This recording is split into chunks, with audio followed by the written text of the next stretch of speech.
This is the Global Broadcasting Service, serving remote outposts since 1928. Hi, everyone. Welcome aboard the Walt Disney World Express Monorail. Caramba, we have something really big for you today. Welcome, foolish mortals. Now then, hang on to them hats and glasses, because this here's the wildest ride in the wilderness. This is the DBC Pod with Phil Schoen and Jason Dodge.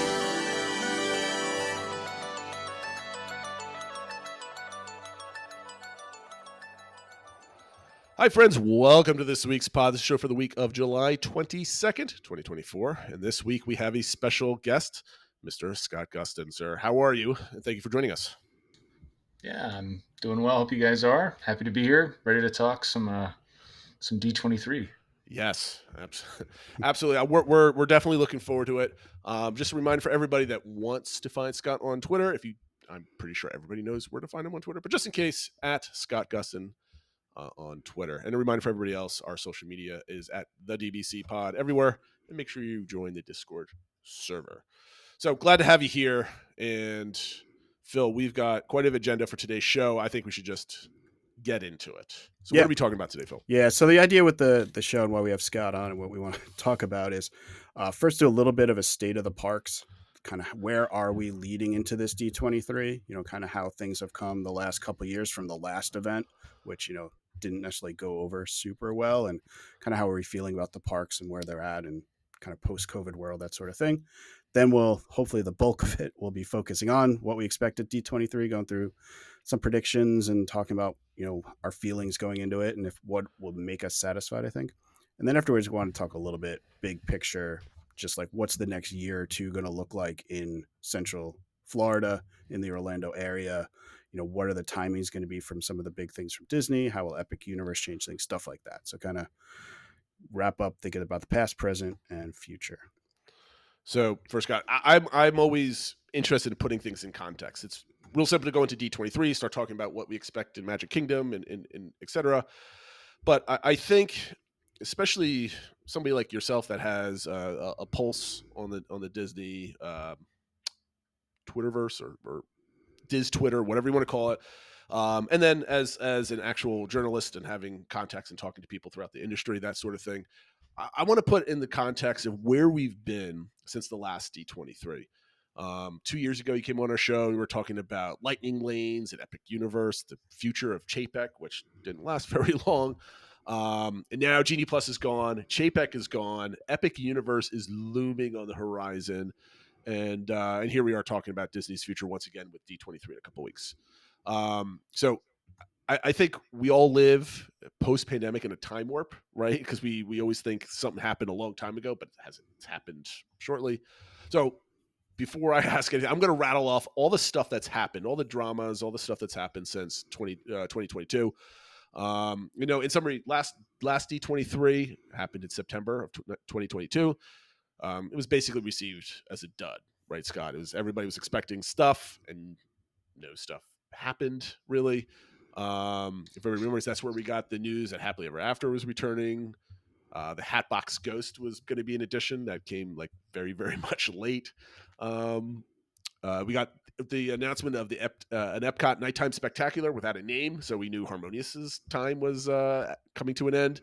And then we got a nice little Figment meet and greet announcement, which I don't. I guess that stole the show. I was the only new thing that was really being announced, I guess. The 50th celebration was still going. Then Chapek got fired, I think, a month or two later after D23. Then you had the whole Reedy Creek Central Florida Tourism Oversight District debacle. That mouthful. Tron opened. We got all the new Epcot stuff. Finally opened. What was that, Scott? First half of June, I think it finally finished. The walls came down. Yeah. Finally. Yeah. Finally, this June. This June, yes, right? Just this June. Yeah. So a month ago. Yeah, World Celebration opened, I think, the first week of December, and I was there a week after that. I think that opened December 5th. And then in the last year, we've got basically kind of no future announcements, right? Tiana's Bayou Adventure opened up. Test Track kind of came out of nowhere, like a last Destination D. There's rumors swirling around beyond Big Thunder stuff, but nothing's firmed up, but more rumors, I guess. Then we got a lot of details about tropical Americas, that type of thing. And then one thing I kind of want to point out that a lot of people might miss, like in an aggregate, and everybody loves the term turbocharged. So I'm going to label this the turbocharged. For those that are listening, Scott's just shaking his head at me in disgust. There's been a lot of maintenance things going on right now in the parks. So I kind of want to, kind of bring things up because we went through a long period of time where everything was quote unquote rotting at Disney World, if you want to use that language. But we've got updated Living with the Land, Tower of Terror lobby stuff, Ichabod Crane and Liberty Square that we just saw, Beyond Big Thunder retrack rumors, new seat covers at Muppets and Carousel of Progress. Rock and Roller Coaster goes down a bunch of times for some reworks. We got Jungle Cruise coming down. We got Little Mermaid coming back up. The new Country Bears that just came online. So there's a lot of like gearing up, bringing the parks maybe back up to spec, Scott. I don't know what word you'd use to describe all that stuff, but it seems like after a long lull, they started, I guess, cleaning up their mess after a while. Yeah, I mean, some of that stuff was happening along with the new openings, but yeah, it does seem like right now that's kind of all that's happening. So it's almost more obvious that there's a lot of, I wouldn't say a lot of money, but money being spent on that type of stuff right now because it's absent of other things happening other than Test Track. That's really the only thing that's like happening in front of us right now. So the kind of one thing I want to kind of parlay that conversation is do you think there's some kind of like finally there's some money freed up after D plus went into the black a little bit finally, they're looking into the future? Is there like some kind of like maybe hidden momentum in like the future of the parks, so to speak? Like they're basically finally cleaning up before they start building more new stuff? Is that like is this like the riptide of the next wave that's coming in? I like that optimism. I see. Look, I have to be an optimist. I mean, I like that the way of looking at it that way. I think maybe I would not look at it as optimistic, and maybe more look at it as it's like when I have to get my oil changed and I have to get new tires, and I just put new brakes on our car like 3 weeks ago, and it was so expensive. New rotors, all that fun stuff. I mean, it is deferred maintenance. Don't get me wrong. This stuff needed to be done a long time ago, but they're finally doing it. Yeah. I mean, I'll take the optimistic view on it. That it maybe is a sign that the turbocharged word might mean something. I think that's what we were hoping, was that they're kind of trying to get the parks, the existing stuff, ready, spending this time on that now so that they can put all the effort into new stuff rather than also having to do maintenance and stuff like that. But like you said, maybe we're being a little optimistic with that versus just this being things they have to do. They don't really have a choice. Yeah, I think it's again, I'll take the optimistic view on it. I do think it's money is budgeted for that stuff so far in advance that you also have to spend it. Right. If you don't, you're not gonna get it again. So there is some incentive when there's not as much being spent maybe on new to allocate resources to updating. But I like the optimism on it, and I'll take it. I'm serious. Like I'm not even saying I don't even know if I'm passionate enough about either answer to say that I think one is right, one is wrong. So I'll take the optimism, and I'll take the optimistic way of looking at it. So then, how would you describe then? If we're going to keep on the it's going to be hard to be optimistic maybe with this next question. But how would you describe the last 2 years of Disney World fandom as a whole? Yeah, it seems like a lot of soul searching amongst even the fans to people figuring out, do they really like this thing, and being repeatedly told that this thing that they love is not what it used to be, blah blah blah. It has been an interesting ride. The Reedy Creek stuff brought on a lot of extra eyeballs to the brand and to the thing. And now the thing, which is, the DisneyParks experience, has been incentivized in coverage that skews negative in a lot of ways. So that's getting rewarded, and then people are seeing that and interpreting it to mean that this is like a broad opinion of the parks, which is not the case. So it's just a lot more thinking about something that didn't really require a whole lot of thinking before, which was just, Disney parks were fun, and, they were not without their problems, but I didn't have to like have these crazy conversations that I feel like I'm having now with people that have some super, super extreme views on something that probably shouldn't occupy as much of their day as it does. To be so negative on something, like just do something else. Like Phil and I talk about this all the time. Is like, we love spending time online talking about Disney, talking with other fans. It's something that we enjoy doing. It's something that you do quite often on Twitter all the time.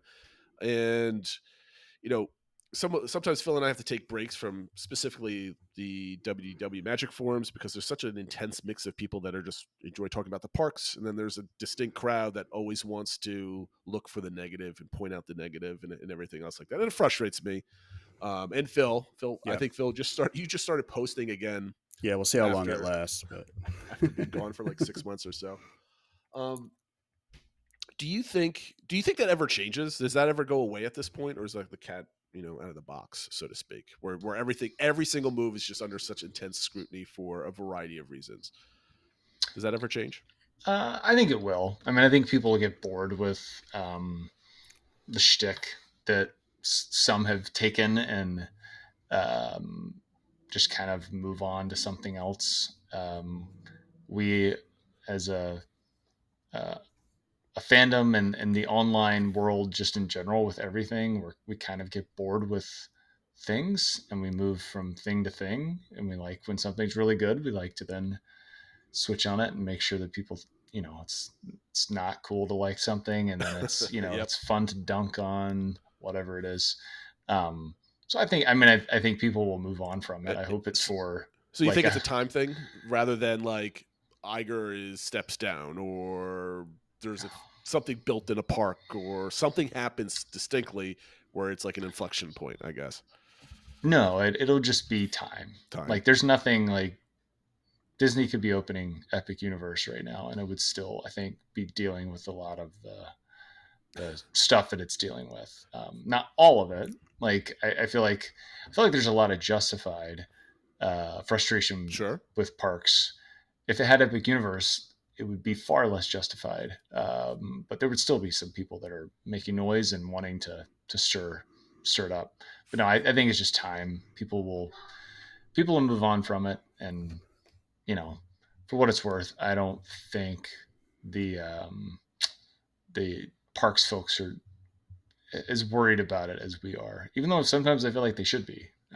With all the stuff that circulates from certain outlets online that all of us see and immediately dismiss as nonsense, and then your friend of a friend or family member sees you at a barbecue and they're like, did someone suffocate on Tiana's Bayou Adventure? And you're like, what are you talking about? Like, where did you see that? And they tell you, and you're like, of course.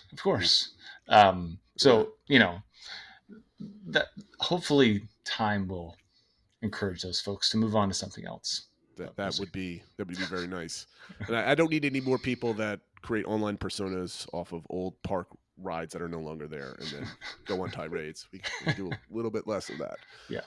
Do you think Josh DeMar has learned his lesson? I don't know if it's his lesson to learn from the last D23 and what they have to bring to the public.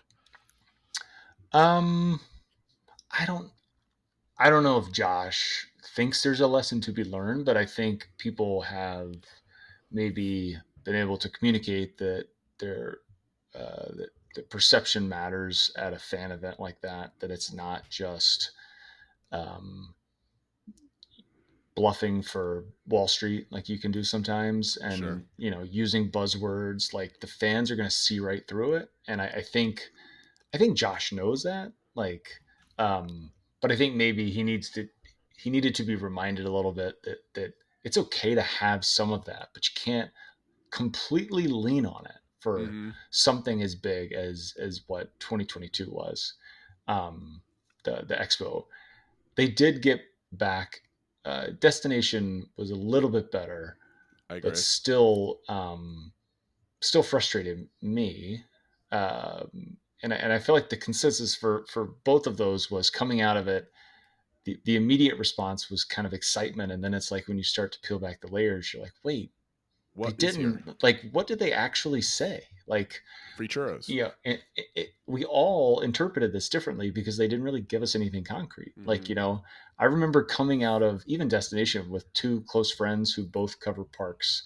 And we all had different levels of excitement or frustration because like, even down to like the Dino Land stuff, I was looking at it going like, guys, they didn't actually say anything. They just like basically told, the plan had changed. They didn't tell us when it was going to start. They didn't give us a timeline. There wasn't anything. And there was, someone else was in the group was like, yeah, but they said enough. Like they have to be starting it soon. And like, here we are a year later. And yep, there's some trailers maybe they're going to be built soon. Right. But there's still no shovels in the ground Right. at Animal Kingdom. So I do think people have maybe helped him and the people that kind of decide on what they talk about at these panels, and just the decisions that they're making is they kind of have to balance with what's coming down the road and this grand vision for whatever they might talk about, and like what fans can actually like get excited about. Because if they announce Beyond Big Thunder, and that's the meat of the presentation, and everything that they're talking about is clear that we're talking about like 5-6 years down the road, like, I'm sorry, I don't care what you show me. I don't care how amazing this Villains Land or whatever it is. Like, that's so far that you're in 2024, fans cannot get that excited for it. You bring out a fifth gate, fine, 5 or 6 years, cool. Like that, that's totally fine.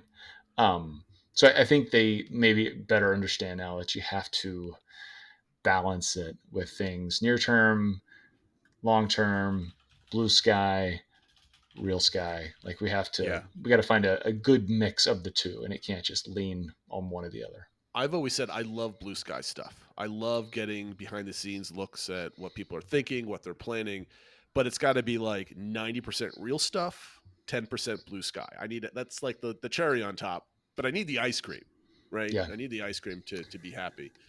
I think my issue, just real quick, and then my issue with blue sky is that Disney parks, especially at these expos, of late, for lots of reasons, including COVID and shutdown and all of that, but really thinking about like Epcot, man, the blue sky stuff is really missed, like big time. Yeah. And so it's hard to not look at what is blue sky art for Dinoland and Beyond Big Thunder and not look at it and then go back and look at the first version of the art they showed us for Epcot and be like, this might look nothing like this. Like I don't like the feeling that with something like Epcot, they needed to sell it to us. So they showed us something that was so blue sky that you couldn't dislike it because you didn't really know what you were looking at. It just looks really cool. Yeah. They kind of sold us on redoing Epcot on that. I'm okay with blue sky ideas, but if you're going to show something, I want it to be close, and I want to know what I'm looking at and not have it be like it was for Epcot. My fear is for Beyond Big Thunder, we might be going that way a little bit. Hope I'm wrong. So I would, if we're going to talk about Beyond Big Thunder, if they're actually going to be working at Animal Kingdom and Magic Kingdom at the same time, which I'm not sure I quite buy yet, but if they are, then I hope we have like some, if we're going to talk about it, that we have some specifics for us to get excited about. For sure. So. All right, Phil, let's get into it then. Let's get into actual D23 predictions. I made a list, Phil's edited quite a bit, of what I realistically expect to hear at D23 in the parks panel. So Phil, why don't you take it away there? So I think uh, most of the people that listen to this podcast were mostly Walt Disney World people, but I thought we'd just, before we get into that, anything else do you think will get big announced at this for, say, Disneyland or the cruise line or the international parks that will be concrete and will get people like super excited that, maybe somebody from the East Coast, like, hey, I'll take a ride out to California to go to Disneyland because this great, amazing thing is happening? Or is it going to be kind of smaller things or just more detail on things we know? I think with Expo being in Anaheim, they always feel the need to kind of have a little bit of a splashy like Disneyland presence. So I think maybe we get a park for the Avatar expansion that they've announced and unannounced a few times about where it's going to end up. And Wait, hold on a second. Are we settled on a noun for that? Experience / attraction / Lander, something? yeah. I mean, they still were calling it an experience even after that the art was released that clearly showed what, if built, would be a land. But they also didn't say that concept image that we were shown was anything more than just like a concept for the experience. So that could be like, Yeah. Who we knows could, what that is? right? Like that could be a scene in a West Coast version of Pandora, Flight of Passage. Like it could just be that, and that's where we go on the West Coast version of it. Like I don't think that's what it is necessarily, but like that was what was confusing. But I think they're still using experience. Yeah, that's the word. Because they don't use experience in anything else other than like a temporary like I would call the Encanto show in Communicore Hall an experience because it's temporary. It's there. You walk up to it, you can see it, and walk past it, and you're done with it for the most part. That's how I kind of deem experience, or something you go in for 5 minutes, but it's temporary. Experience, I don't know. Anyway, Phil, let's go on to the Magic Kingdom. I would call Communicore Hall an experience for another reason. Well, but we'll move on. Maybe Yes. not a positive one. See, I look, I'm flabbergasted. That's what we got, but I won't make my final flabbergasted comments until I see a festival in there, unless that changes something for the record. I will be fine with it once I see something in it. Well, I will never understand why it premiered without anything like that. No one will ever be able to convince me that made sense. But if I see it with a festival and it makes sense, then I agree. I can. Yeah, I'm willing to wait on it. Yep. But I always thought it was weird that they were like, they're finally having a period with no festival, and that's when they choose to open up like a festival center building. It seemed very weird.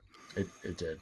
I'm an operational type of person, being a system engineer, and I could see how some ops person said, "Let's open it now." So therefore we can open everything and not have all this extra stuff kind of crammed into it.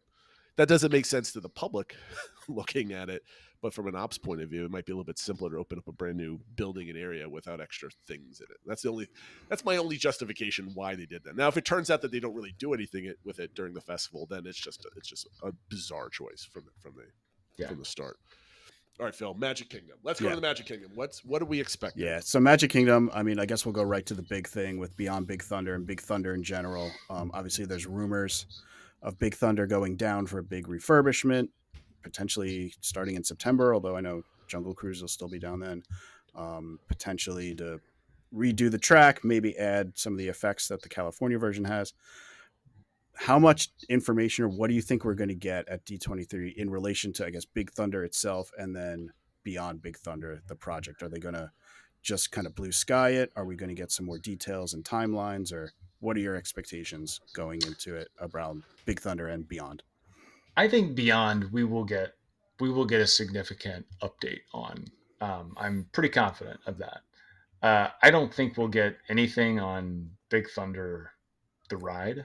Okay. It just doesn't, unless there's something that we haven't heard for rumors. Nothing about what I think everyone is, at least right now, expecting for that. Nothing about that makes sense for an expo panel. For them to announce a retrack doesn't make sense. just adding the hill effect that's explosions, on the West Coast. Like that, I hope they do that. Like they should, but that's not D23 Expo panel. But At the, like, my point where it was when writing this is potentially, I mean, I don't see them saying, and here we go, and announcing it being like the focus of an announcement, but there are hints or like a splash of like, okay, they're opening up the concept art for Beyond Big Thunder, and then there's like the little the effects for that hill kind of show up, and like they don't talk about it, but they kind of show it, and everybody's going to start wondering if that's coming. So maybe it's shown on stage. That's on my bingo card, let's say, in some fashion. But you said that there's going to be definites for Beyond Big Thunder. Can you expound on that? We will. I'm 100% confident. I guess if we don't, we should all be angry, and confused, and questioning how charged are the turbos if we're not even talking about this thing. Maybe the update will be as significant as I'm thinking it will be or hope it will be, but we will get something. They have to acknowledge it, even if I don't think this is going to happen, but even if it's just like another punt down the road for it. But I think they're going to give us as significant an update as we got for, at least as significant as we got for Dino Land. Well, that's what I was going to say. One. That was my comparison, right? You go from like a Moana flavor to what is probably going there, because we'll get definites about that. We'll talk about that once we get to Animal Kingdom. Do you think that there's any merit to the conversation where Beyond Big Thunder is going to phase 1, phase 2, and maybe we get details in phase 1 and then Blue Sky on phase 2?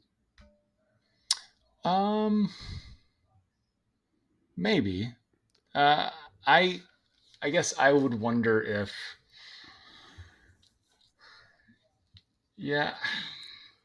the thing on the details is, if you're listening, Scott is just rubbing his brow and like, I have no idea how to answer this.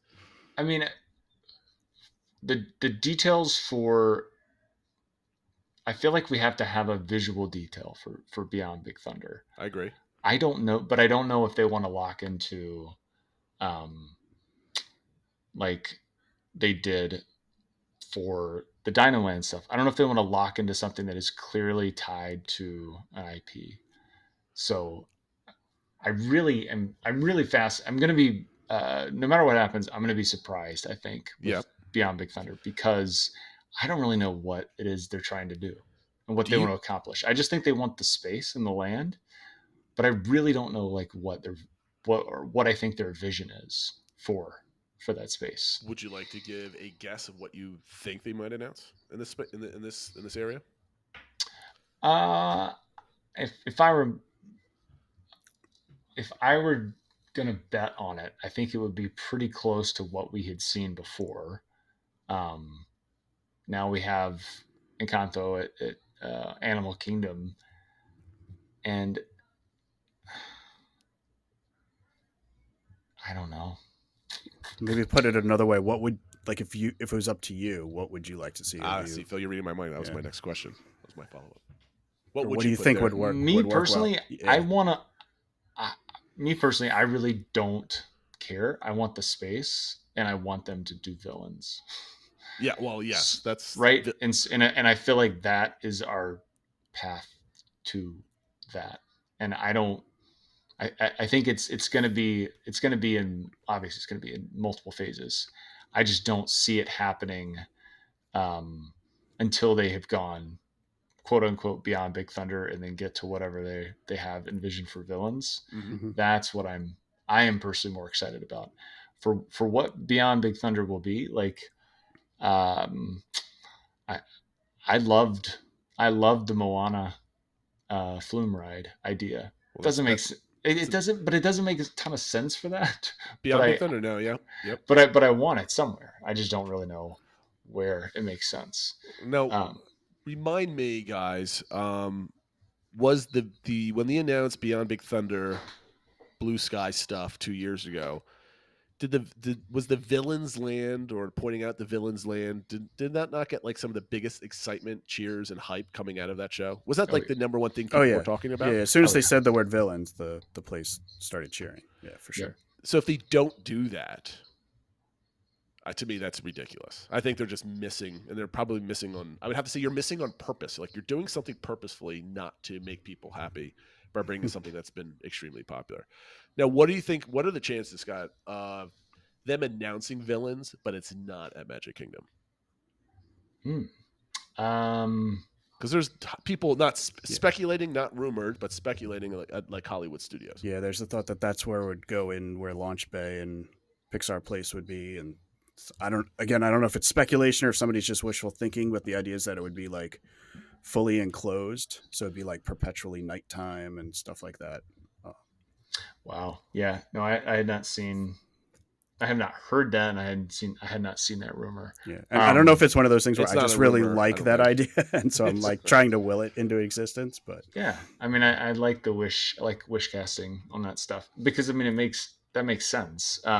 I would be fine with it at another park too. Like, my thing, I'm also kind of a logistics person. Like, when it comes to this, like we were talking about Communicore Hall, like I get that. Also, I get why I would be completely fine. Not everybody would. I would be completely fine if Josh walked out and he's like, you know what?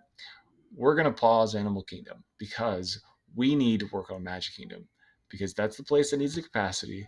That's the place that has the crowds. That's the place that actually makes the most sense for us to get a return on our investment. Oh, yeah, 100%. Is at the Magic Kingdom. I would be okay with that. And, keep Dinosaur, just keep doing that, and then do Dino Land later. That's not what they're going to do. It's fine.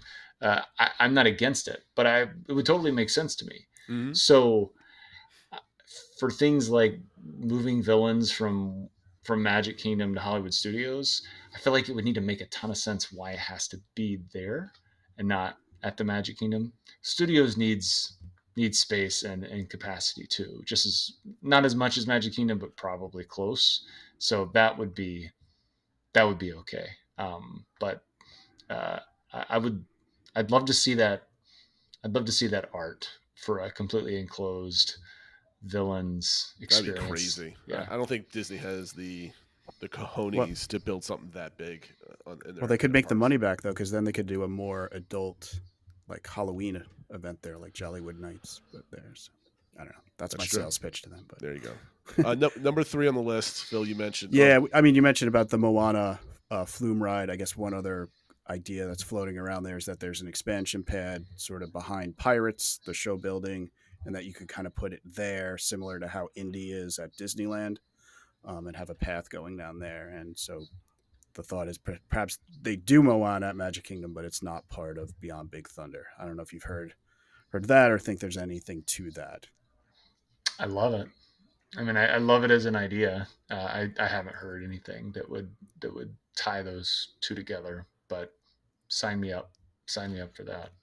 My joke when writing this was Moana is going to be announced for Magic Kingdom, but then that's the thing that gets pulled. That slide gets pulled 20 minutes before they go live, and you never know about it.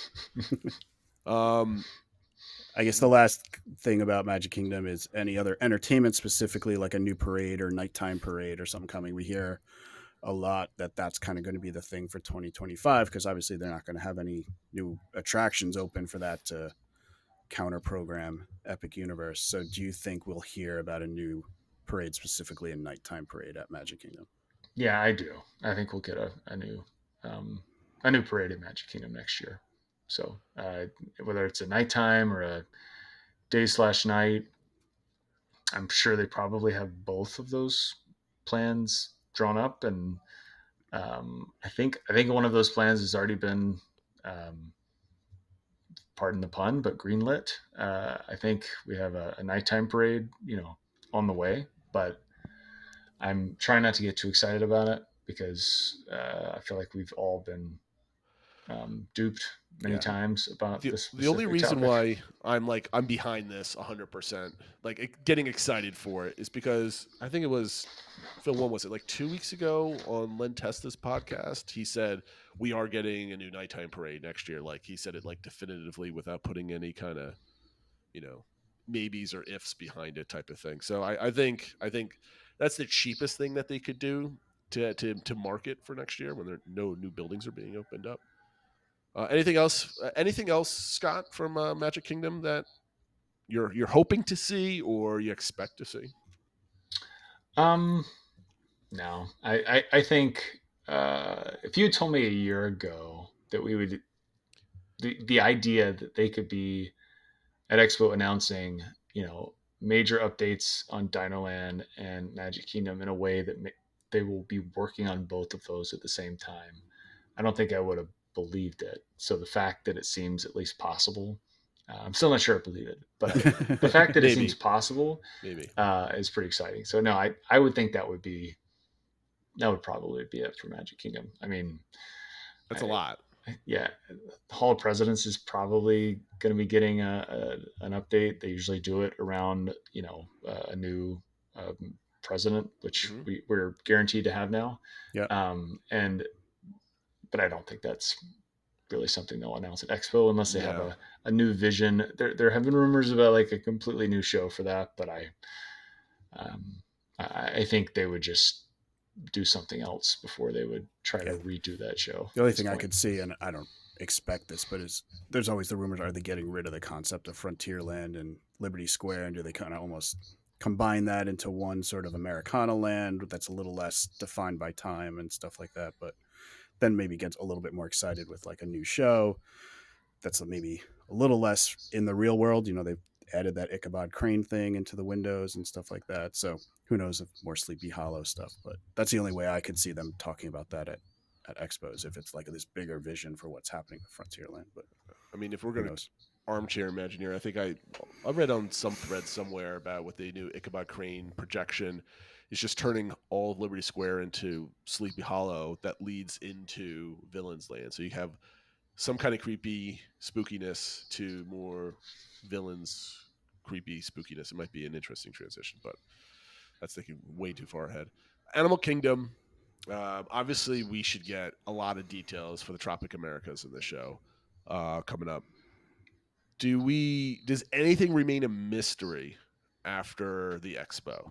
Do we get what level of detail, I guess, are we getting for Tropic Americas, do you think? Do we get ride vehicle information, more solidified concept art? Where are we going with this?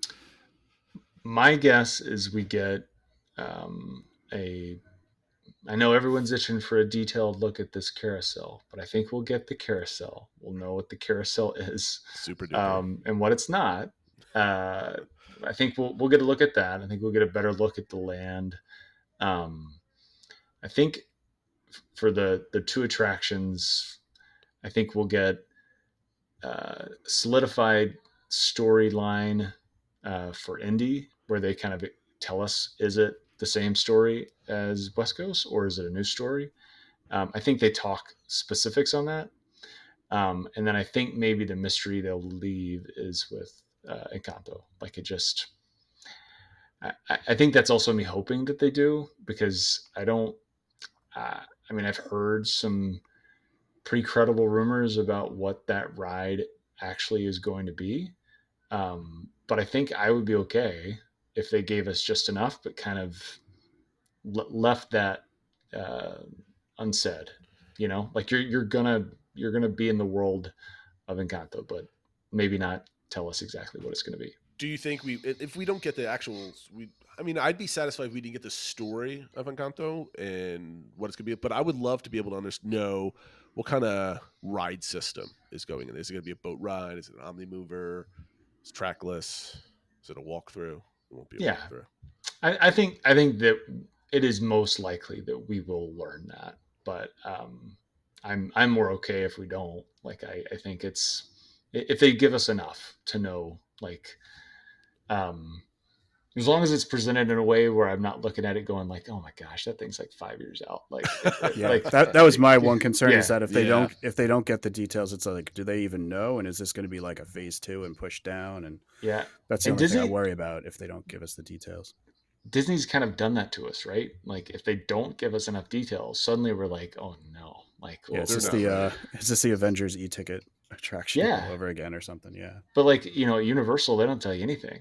And like they could be building something right in front of your face and they're like, no, Nope, nope, nothing to it's a nothing to churro say. cart.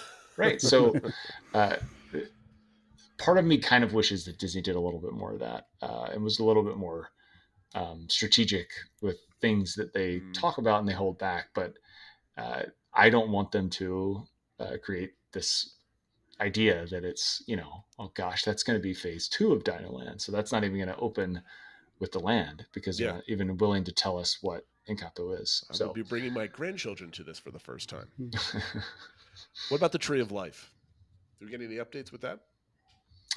I think if there's an update to give, are they changing anything? Let's say, I mean, other than the Zootopia transition, do they go back on that? Is that full steam ahead? Do we get more details? If we don't get more details on it, I feel like it's worth wondering what's up with that. Yep. It's not something that really ever made sense to me. So I've kind of looked at it wondering, like, is this something that may change? I don't really see the benefit other than being able to say they have brought Zootopia into the parks, and there could be someone very high at the company that just wants to know that Zootopia is in the parks. And sure, like that would check that box. Yeah. But we haven't heard anything about it since it seemed like fodder to add to the list of like things when it was announced, but then nothing about it since then.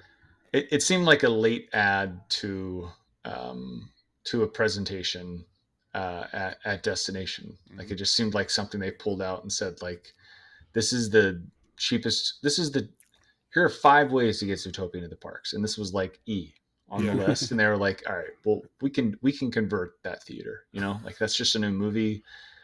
You know, we can get studios to help cover part of, you know, getting a new show, like a new movie video. Yeah. So like we can split the cost for it. What I keep looking at thinking is just like, I don't know. I don't really know how many more people is that going to bring to Animal Kingdom. Like how much are they going to spend to redo that very well themed theater? It doesn't make any sense. It doesn't. So like they could do it and do it very well, and we could get an update, and they could show us a clip from it. Like maybe it's done. Like who knows? And if it is, like if it's done, then fine. Just do it. Just go for it. But I don't. It doesn't really make sense. Like everything else that they've ever announced for Animal Kingdom hasn't worked necessarily, but has always made sense for like what they're trying to accomplish. They added the nighttime show. Like it didn't work out, but at least they were trying to get people to make it a full day park. And they, you know, they moved the Lion King theater to accommodate more guests. Like everything they've done, and they had to because they built Pandora. But like everything that they've done there has made sense. The Dinoland stuff, it makes sense. Like this is something I'm just like I don't think anyone's caught everybody off guard when it was announced. Yeah, but also people. There were rumors about Zootopia going into Dinoland, and it was like it was almost as if they had to have Zootopia somewhere because of the discussion. Like maybe they thought people wanted it there, and so this was like a way to satisfy that. I don't. I'm hoping it's the other way, that they announced it for Dinoland, and then they realized all the people that were like, wait, Zootopia at Animal Kingdom really doesn't make sense, and then they're like, oh well, let's just shove it here, and then now we'll totally take out of it. Like this is like the first stage of just getting rid of it. I mean, there's precedents of showing concept art and then forgetting that it ever existed and do something else. So I mean, this could also happen. Zootopia is getting Mary Poppins, is what we're saying. I'm hoping, yeah. What about any other? I mean, there's been some rumors, and I don't know if these are credible rumors or there's people repeating garbage from Facebook or something. But a new Lion King attraction at Animal Kingdom, or a mini Lion King land that incorporates the show in some way. Do we think we get a blue sky for something like that? Oh man, that would be, if we get a blue sky for Lion King and Animal Kingdom, then this presentation has either gone back into major blue sky, or it is a like a home run of a panel presentation that may or may not pan out. Who knows? What I don't understand about the Lion King stuff is, I mean, like, we all hear things, we all read things. Mm-hmm. I don't even know how the Lion King thing started. Neither do I. It just came and out of nowhere. And suddenly it was like this. It just, I don't know. I think it's just because people feel like it makes sense, and so it's easy to believe it. I don't know, but what doesn't make sense, and there are smarter people that are, have been maybe more closely following this and more connected with people that know like how the budgeting works out for these projects. But World tends to move from park to park on these investments. Mm-hmm. And I don't know how they would manage to get the budget approved for Dino Land and another massive, like, it has to be a massive expansion at Animal Kingdom. It just doesn't add up. It also doesn't add up because we all have seen what happened at Epcot, and that investment did not turn into like this sudden surge in attendance at Epcot. So for them to be able to say we're going to spend all this money at our lowest attended park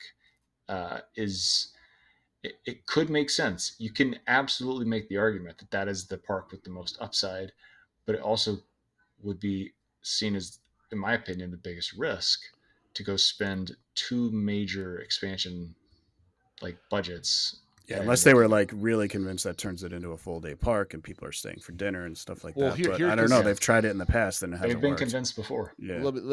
Here's my theory on this. Right now, when you book the new Lightning Lane multipass for Animal Kingdom, there's no tiers. That's right. Here, use it. You could probably get through every single ride on that list before 11 o'clock with the new multipass because it's practically useless in that park.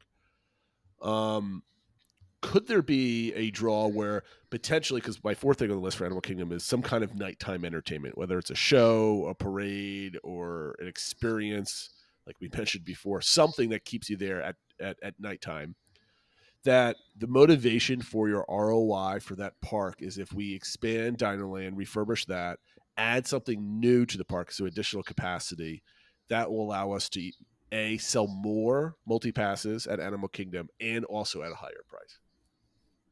Yeah, all of that makes sense. All of that, but I do feel like Pandora was built for this reason too. I mean, it did pull people though. I mean, it pulled a tremendous amount of people for the first couple of years up until the pandemic. Yeah, I guess it didn't. But I mean, like, that's the thing. Like, if Pandora was not enough, like, I don't know if anyone's seen the glowing sidewalks in Pandora in years. Like, yeah, if that was not enough to make that a full day park, they were confident then. They were confident. I'm not saying that it wouldn't. Like, if they move the drones from Disney Springs over to Animal Kingdom, they do Dino and they do Lion King expansion, Pride Land, whatever it is. Like, that is more, in my opinion, that's more than enough to make that a full day park on 100%. Paper. But where I am failing to believe it is the Disney that we know to suddenly be willing to take that risk, because I see it as a risk because they've done it. I feel like they've done this a couple times, and Dinoland in and of itself is a risk because you're replacing a ride. You're spending a lot of money to replace Dinosaur with Indy, same capacity in theory. I'm sure it's at least close. Obviously it will be more popular, and then you're adding two attractions. And they're going to spend a lot of money to do that. It's going to bring a lot of people to the park, but But I see it as a way, because we could talk about this with Epcot or Hollywood Studios. We're looking for additional capacity everywhere, right? But people still flock to Magic Kingdom. It's a Castle Park, most popular. You mentioned it yourself. You said you want more space, you want more land down there. But you could do two things. It's very expensive, and it's not as expensive as a Fifth Gate. But you want people out of that park, but you still want them at your parks. You got to draw them away to the other parks that are at. I just looked up the TIA numbers from 2022, and you're operating at least 30-ish% less than Magic Kingdom at all the other parks, kind of 1-to-1, or comparing one to each of them. So that, to me, that would only make sense. Do you expect anything for like nighttime entertainment or a thing at nighttime at Animal Kingdom to try to get people? Because next year is probably going to be the year of entertainment, right? No new rides.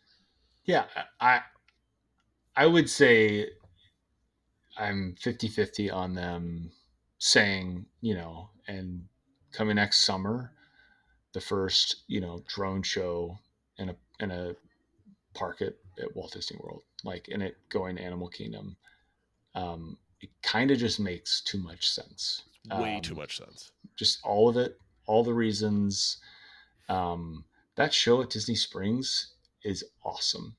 Like it is. I've heard nothing but good things. It is so. The drones are so impressive, and I've seen drone shows before. It is a really, really good show. Like there's no way that the test that is happening at Disney Springs could be anything but a success. And if that is the case, why would it not end up in a park? Yeah. Like the whole point of it. Like if I had any somewhere where you have to pay for a ticket to go see it. Right. And if the show was not so well received, and if the show was like having major issues every night, I mean, I did see a drone fall in the water when I was there, but like they're going to figure that stuff out. Like it just, all of it makes too much sense. That's the park where it would make the most sense. I mean, that's what everybody says. The least informed Disney fan to the most experienced Disney fan. It's why won't they put drones in Animal Kingdom? Because it just makes sense. Now, the ultimate question for Animal Kingdom, though, are these drones pulling kites at Animal Kingdom? I feel like they need to do another test at Disney Springs if they're going to add that type of stuff. Add the kite tails to all the drones. Man, I'd pay a lot of money to see that. Yeah, that would be great. Yeah, I'm just going to say yeah. Yes, 100%. Drone tails. All for it. Drone tails. All right, Phil, your favorite part, Epcot. So Epcot, which is now complete, right? Although they did just add shade today, so I guess they're continuing to work on it. I'm assuming we're not going to get a ton of information or new stuff at Epcot since it has, just had all that money spent on it, and kind of it is what it is. Test Track 3.0 is going on. Will we get more information on that, like more show scenes and kind of more like what the storyline is, how it ties back to World of Motion, like they said, and stuff like that? Yeah, I think I think we'll get something. I think maybe a more clear vision of the show that we're going to see inside. Like maybe not anything more than just updated concept art. But I think we'll have a better idea of what the story is going to be. Okay. When does the canopy come down? I mean, I don't know if Matt asked you this before and after question, because I know he loves doing those.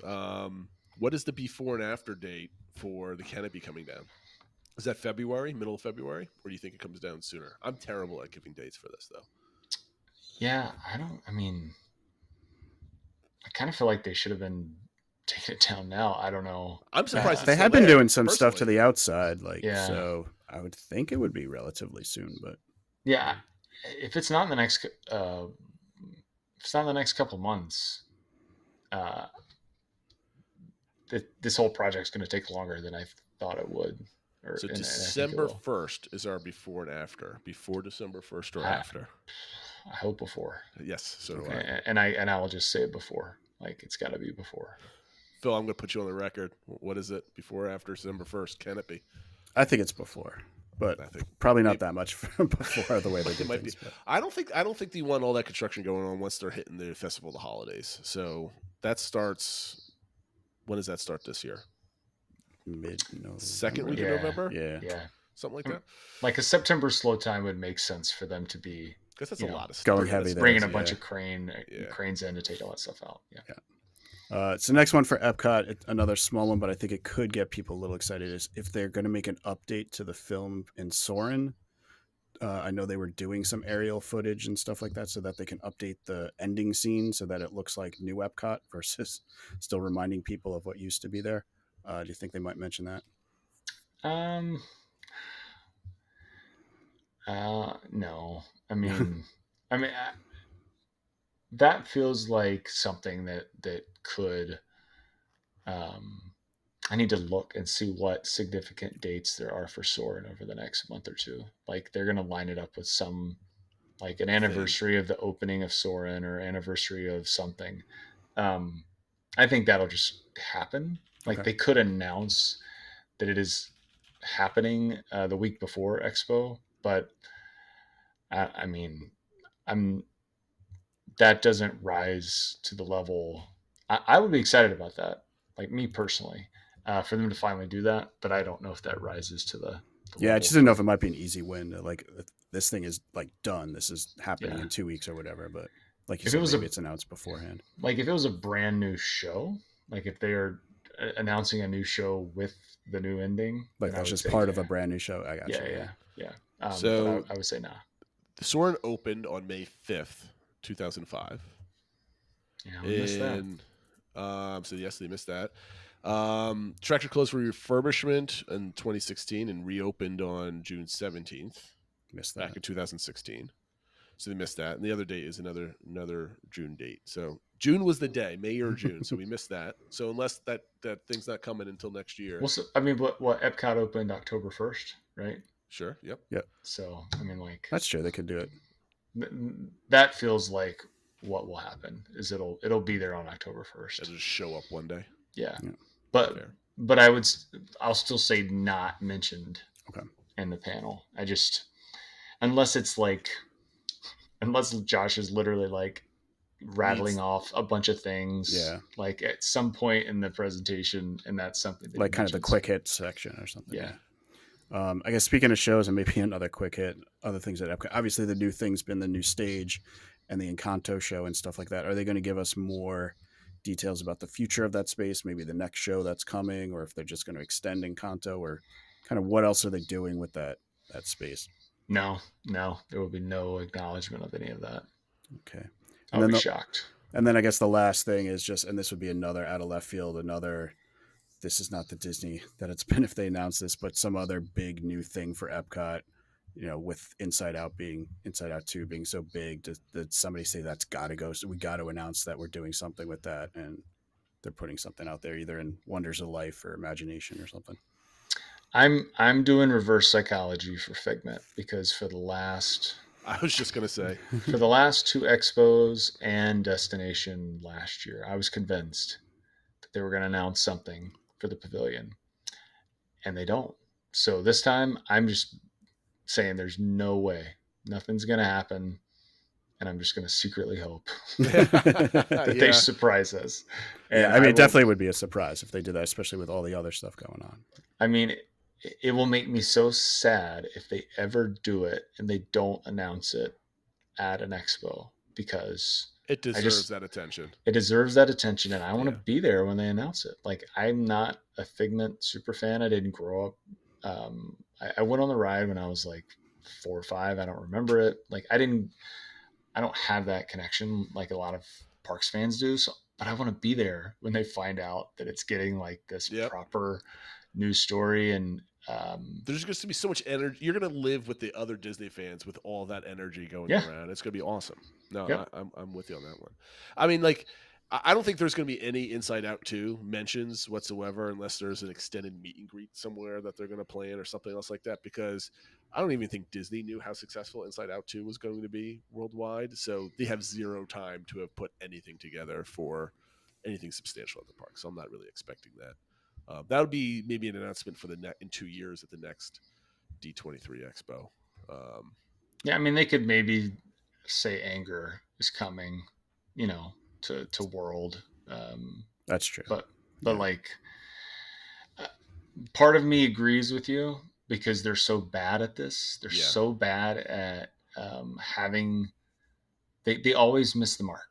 It seems like they have the characters in the park for movies that don't do well, and then the movies that do well, like Frozen and Moana and Inside Out 2. Like, how much was Wish in the parks that like nobody cared about? And then here you have them Are we at $1.4 billion yet with Inside Out 2? Yep. And they're really, really bad at this. Frozen. And I don't like, and they're especially bad at World. Like they don't, World is so against limited time, especially character, that it took forever for us to get Moana. Like, forever. Like, insane how long it took for Moana to have a permanent place at Walt Disney World. Like, just bonkers. So part of me says, yeah, they're not going to have anything ready, but another part of me is like, someone.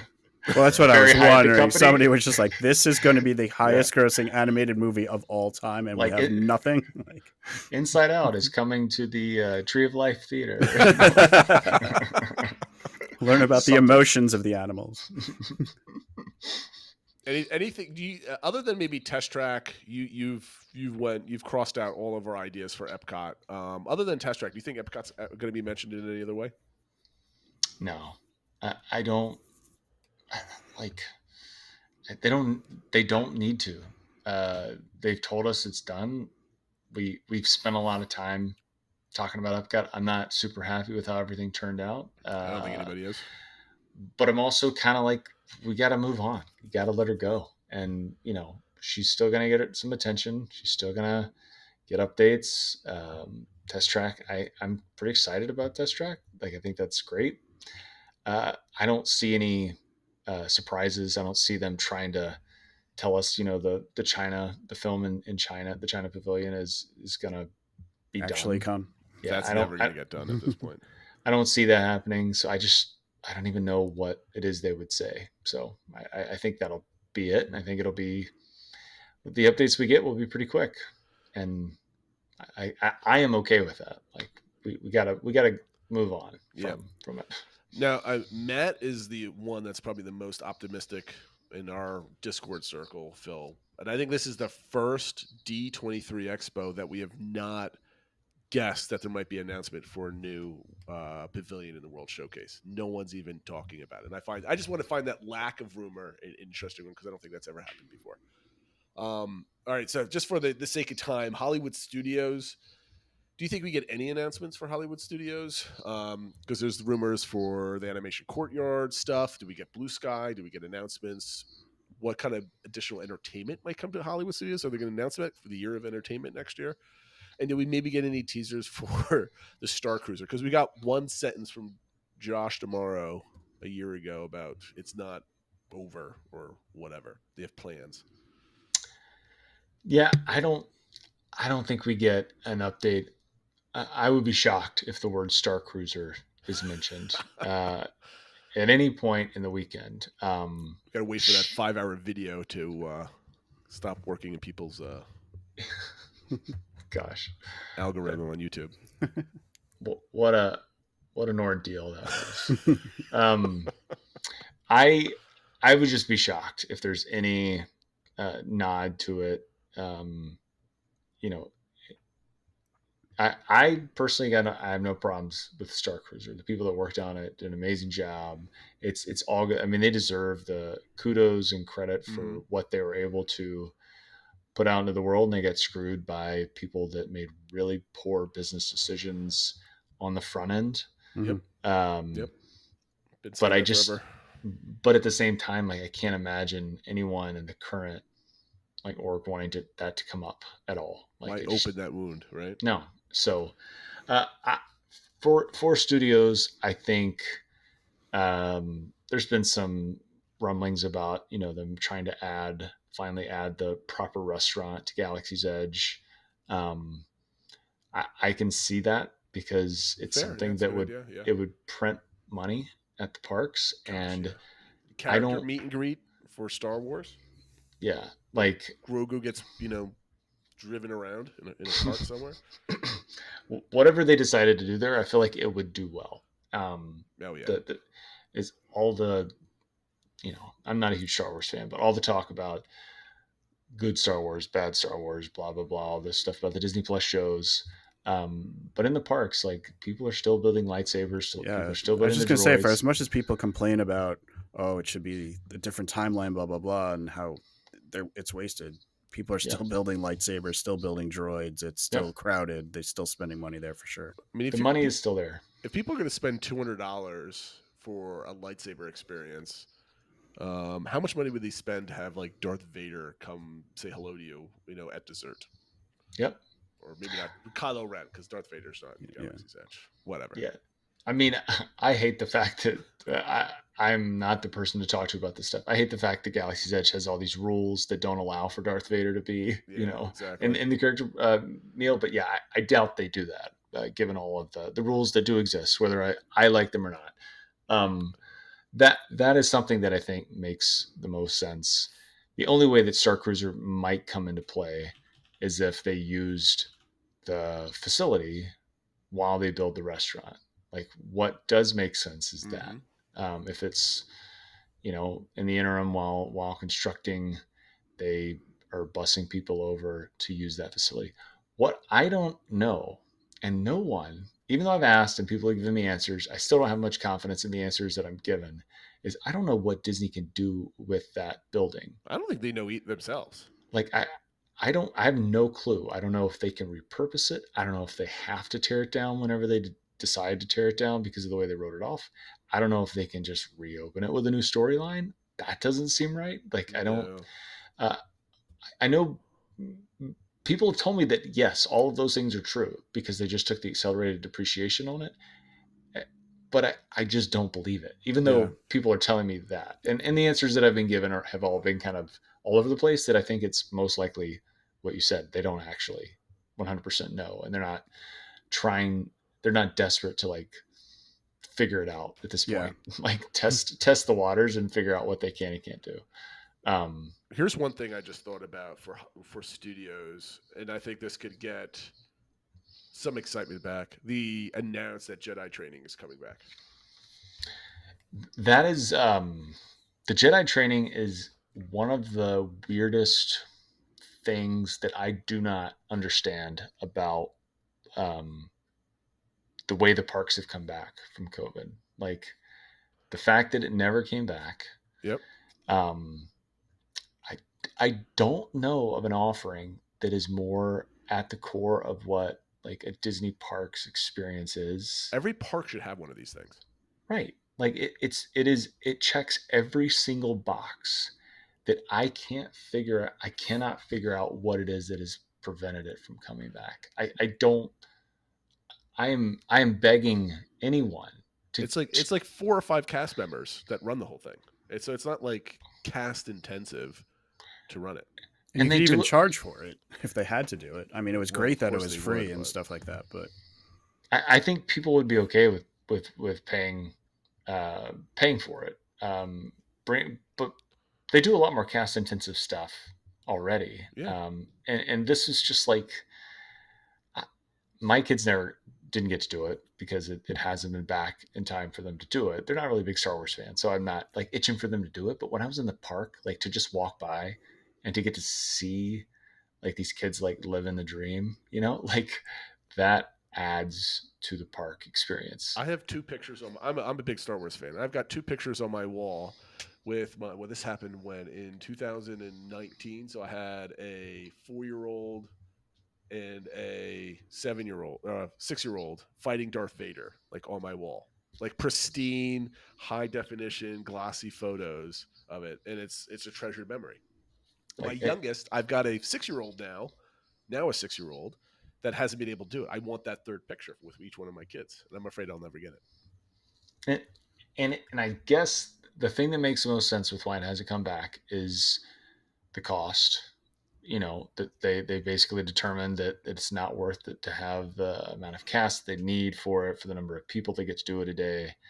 And they made the decision that they didn't want to bring it back and charge because, for whatever reasons. That's the only explanation that I can work out in my head. Yeah. Nothing else makes any sense. So I while I do think that would be a huge thing to bring back, I'm not sure I buy it being at Expo as an announcement to bring back. That feels like something that they would announce to like sell packages and not announce at Expo. But it's kind of like free dining, and if they were to ever bring back Magical Express, like I wouldn't expect that at Expo. I would expect that as part of some like sales push. Yeah. And marketing thing. Yeah, for sure. So, but I would gladly be wrong and let them find a way to bring that up in the panel, because that's something that I just want them to have. So Like, nothing about Animation Courtyard, or other than maybe a preview of the new Little Mermaid show.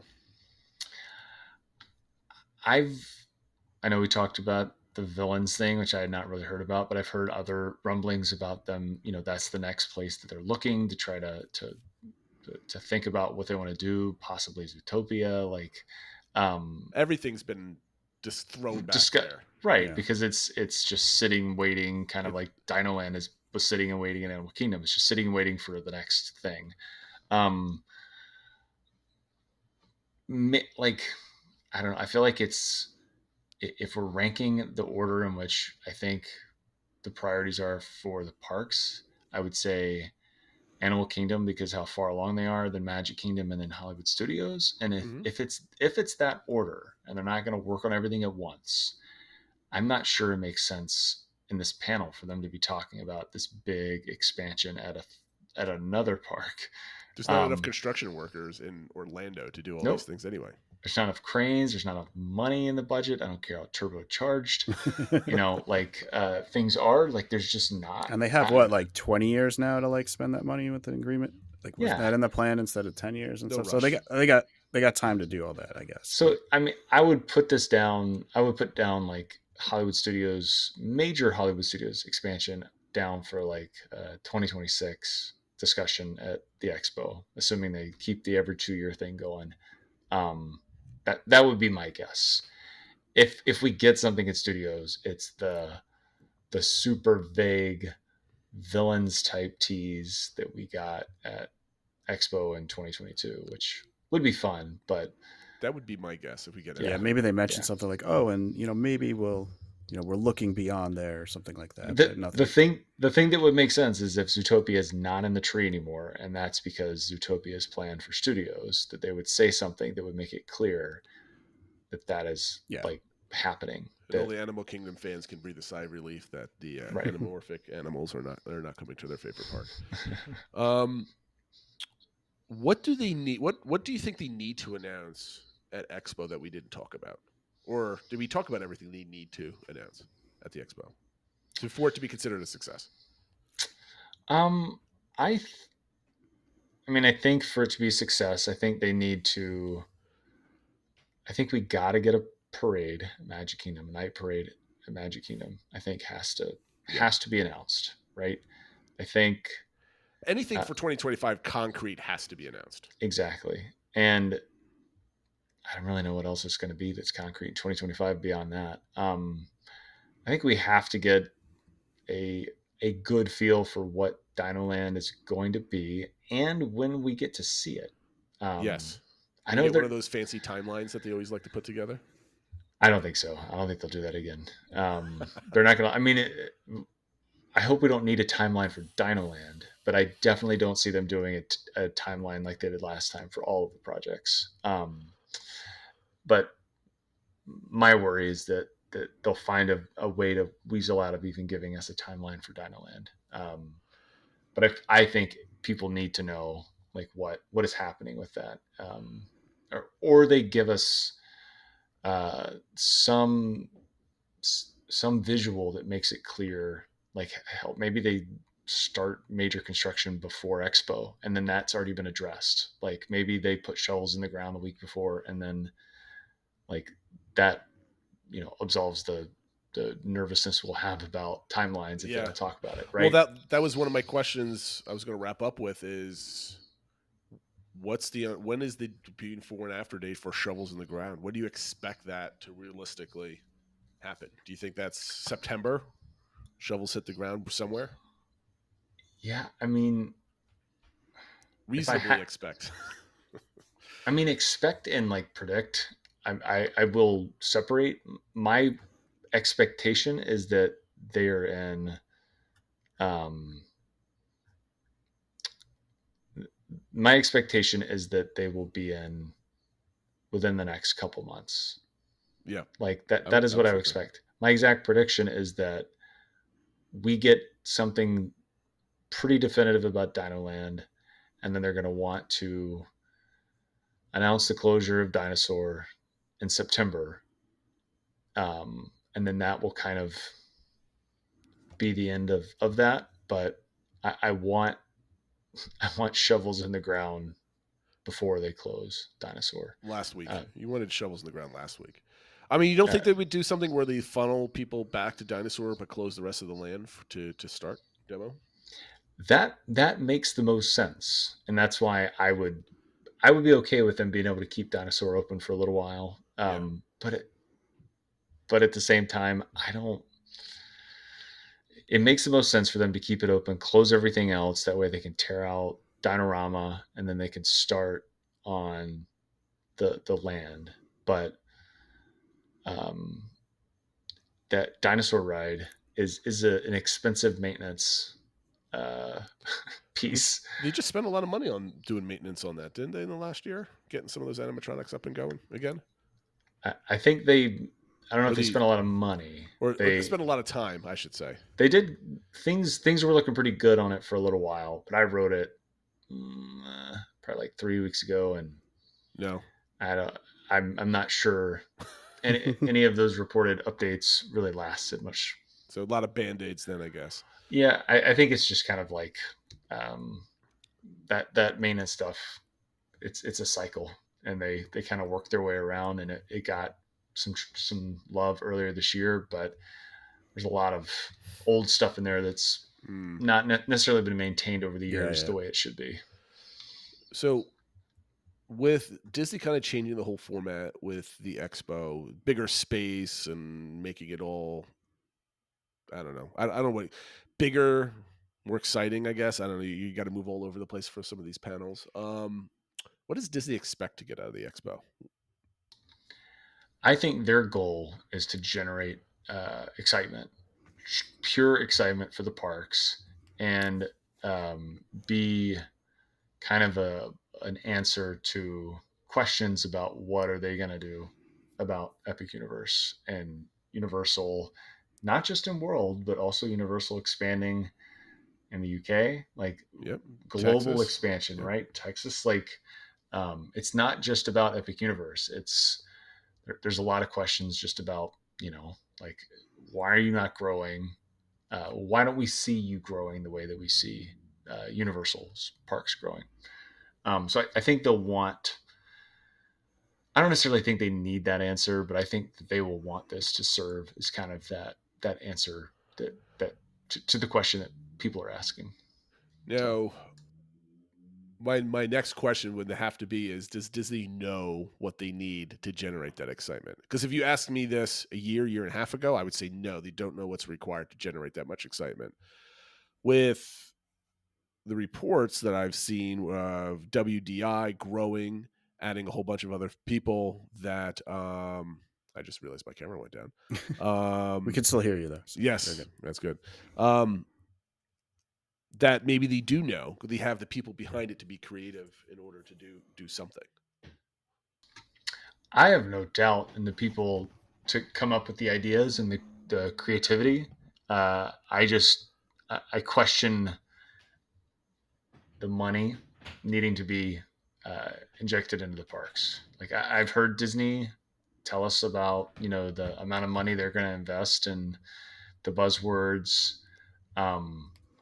But I don't know if all those ideas that would generate the excitement are going to get proper funding in the budget that is kind of what appears to be the real world right now. I mean, we're looking at, I know you said most listeners of the podcast are fans of World and cover most of Walt Disney World news. But over at Disneyland, they're like making cuts to entertainment this summer. They're like cutting corners. Yeah. And I don't know what's going on. Like, I can't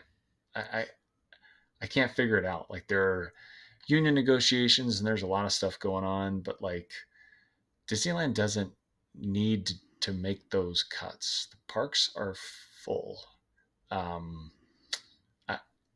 Disneyland doesn't need to be doing kind of what they're doing. And that just makes me look at it saying, like, are they really like trimming every possible corner to see how lean they can run these parks? And like, if that's the case, like, I'm then supposed to believe that they're going to, announce 3 theme park expansions at Walt Disney World in one panel. Like, I can't. They're worried about saving $10,000 here, and they're going to spend $6 billion. Yet they're building all these cruise ships, and they're building them with Oriental Land Company and all this other stuff. Yet the parks are getting skimped on when they've been your main driver for profit for decades now. Yeah, and there could be very good explanations for all of it. It's just hard for me to jump to that. I mean, we kind of we didn't touch much on Disneyland, but like, I also think we'll get an update on the Avengers e-ticket. And if we don't get an update on it, which we will, but if we don't get an update on it, then I guess that project is dead. But I'm very confident that we'll get a substantial update on the e-ticket for Disneyland. And then for cruise, we're going to get news on the Destiny, which is the ship that comes out next year. They're going to do a reveal for it coming up starting July 30th. There's like a 3-day reveal for that. In the same way that they've done past ships, where they talk about when they unveiled the Treasure, there was the Haunted Mansion bar and stuff. Yeah. So the Destiny will get revealed over like a 3-day period coming up. And I guess not next week, but beginning of the following week, I think it is. So they got a lot of ships coming out then, right? Because they have the Treasure coming, the Destiny, and then the Adventure, and then this new one in Japan. So, yeah, it's the ships are lined up. I think we'll get a good bit on the cruise line in the panel because so much money is being spent on these cruise ships, and because the business itself is very, very, very profitable and successful for the company. But I mean, that's not, if they're revealing the Destiny ahead of time, it feels like there may be 1 or 2 things that Josh will touch on, but I think that most of that coverage will happen before the expo. Yeah. Most of the discussion should happen before too. So, all right. I guess one other question I have then would be, and we can kind of wrap it up with this, and Phil, you can. I think we covered a lot of the big picture, Phil. I mean, did you want to? No, it's just, I mean, kind of what we were talking about is like, what are the big things coming out of it? And you said, here's what Disney needs to do. Do you think people will be satisfied and kind of re-energized a little bit after this? Or is it going to feel like, if you had to bet one way or the other, are people going to feel like it was another miss? I mean, the hype, there's a lot of hype. I mean, there's got to be a reason they're going to the Honda Center and stuff like that. I mean, I can't imagine they do that and then under-deliver, but. Well, I don't think the Honda Center decision was for parks, really. I mean, so Expo in 2022, like, it was, people were queuing up hours before to get into a 7,000 seat theater to watch these panels, and the experience was not good. So like, as an attendee for the expo, having knowing I have a seat for, if I'm going to the Honda Center for a presentation, knowing that I have a seat no matter where it is a huge upside just for people that are paying to go to the expo. So I don't think they necessarily made the decision to go to the Honda Center because of what they're planning to announce for any of it. But I think you're right that they are well aware that in that venue, you better bring it. And I think we're going to see like special guests coming on stage. I don't know if those are special guests that matter a lot to us or just special guests that are in IP that will be discussed. Like, I think it's going to be a little bit of both. Yeah. Maybe some, big Imagineering names mixed with, like the stars of Frozen 4 that are going to come out, or Frozen 3, right? How many Frozens are there? There's two out. Yeah, so Frozen 3. Yeah, Frozen 3. 3 and 4. Yeah, and Toy Story 5, right? That's yeah. So like, there could be a mix of that. Like, they're going to announce, if they announce they're doing something with Frozen somewhere else, like they're going to play up that venue in that way by bringing people out to probably some song and dance numbers too and stuff with a new song that's going to be in something or other like that. They got to use that stage and that space for it, of course. All right, Scott. I think we're going to wrap it up here because we're already at an hour and 20 plus minutes here. I do think let me just answer the question about, like, I think expectations are high. They've set the expectations high. Yes. I think fans always get too excited. So I think it is teeing it up for us to feel disappointed, but I just have a feeling that it's going to deliver this time. I know there's a lot of people that have been saying that, right? Like, you've said that. I know Len Testa had said some things about being, excited about this. I think a lot of the fandom is getting excited about it, but we're cynical about our excitement at this point. So I'm the same way. Right? I mean, I that is my gut, but I'm not letting personally. I really remove myself from a lot of this. Me as a fan, I'm not letting myself get too excited because I lived through the last couple, which I came out like the grumpiest person in both of them. Like, right. I mean, I was like so grumpy because I'm a details guy. Like, all I want to know, like when they put out a blog post, I'm control F new. Like, I just want to know what's new. I don't need all the fluff. I don't need all this whatever. I just want to know what's new. So I approach those panels in the same way. Like, yes, I know that they have to get up there and sell it. But if I listen to you talk for 10 minutes about something and I got no details, no concrete, nothing, then I can't get excited about it.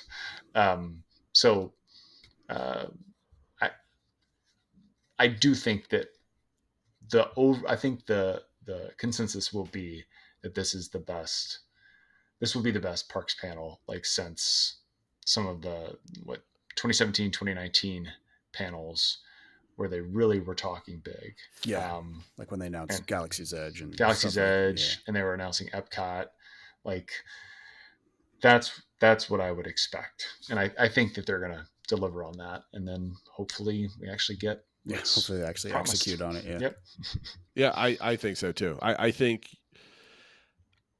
that was the whole impetus behind did Josh learn his lesson? And I'm not saying Josh himself, but like Josh, his team, the parks team, the people that put this together, that's, have to make the big decisions on the direction the parks are going, is, can we get the fans excited? Because after all the blue sky stuff and all of the pushback on the blue sky stuff that they got, that they realize they have to come with something more substantial if they want to achieve the excitement that they want, where there is a buzz around the parks again, versus what are you doing? Epic Universe is doing XYZ at this point. Yep. I mean, I know we know this, but I feel like it's worth saying. If the team under Josh, the folks at WDI, the parks people, were able to show us their first draft of these panel presentations, I promise you, every fan would be blown away.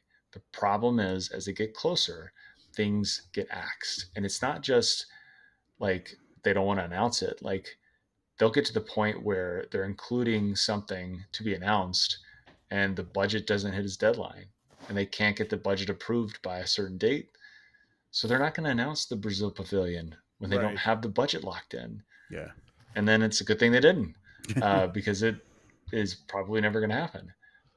Maybe it comes back around at some point, but like they don't want a situation where they're like, all right, well, a couple months down the road, we should have this budget, approved and locked in. So people come in and they're like, no, we can't announce that. We can't say that. We can't say that. And so stuff gets removed for all of those reasons. So it is not the smart folks that are coming up with all these ideas. It's the penny pushers that are, Yep. you know, trying to do the best they can at their jobs, but they kill the buzz. And hopefully, I'm hoping they get locked out, or they don't get a ticket to the expo. They can't come in there at the last second. They're and on take anything out. vacation. Yeah, Right? just It's I August. hope all the folks at Parks and WDI turn their phones off on, like Wednesday, the week of Expo, and then just go with whatever they need to. Deload the one say. copy of PowerPoint that you don't have any backups. We can't edit Nope. it. Like Nope. computers don't work anymore. This is what we have to do, right? No versioning, no, nothing.